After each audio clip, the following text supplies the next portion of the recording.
विलास घुले यांचं मृत्यूचं भांडवल करणारा अट्टल गुन्हेगार रमेश घुले याची सखोल चौकशी झाली पाहिजे।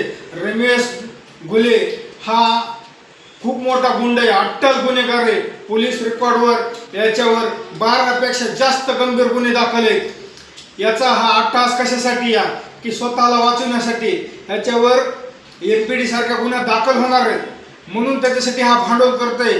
भावाच्या मृत्यूचं कारण हे इकडे त्याच्या स्वतःची ढाल बनवतोय, तो काहीतरी बनाव करून स्वतःला वाचवण्यासाठी स्टंट करतोय। याने अगोदर धनंजय भैया देशमुख यांच्यावर आरोप केला, नंतर खासदार बजरंग बाप्पा सोनवणे यांच्यावर आरोप केला, नंतर त्याच्या मुलावर आरोप केला। अगोदर रमेश घुले यांची कॉल हिस्ट्री याचा सीडीआर काढला पाहिजे। याला कोण बोलावला होता, याचा बोलवता धनी कोण आहे, हा बोलत नाही, ह्याचा बोलवता धनी दुसराच कोणतरी। आणि याने याच्या अगोदर आवादा कंपनीमध्ये जी पहिली खंडणी मागितली, पहिली खंडणी मागणारा हा रमेश घुले। आवादा कंपनीच्या अधिकाऱ्याला अपहरण करणारा हा शिंदे नावाच्या अधिकाऱ्याचं अपहरण यांनी केलं होतं। एका हॉटेलमध्ये नेऊन त्या अधिकाऱ्याला मारहाण केली होती, नंतर त्याला त्या अधिकाऱ्याला नगर जिल्ह्यात नेऊन तिथं मारलं होतं।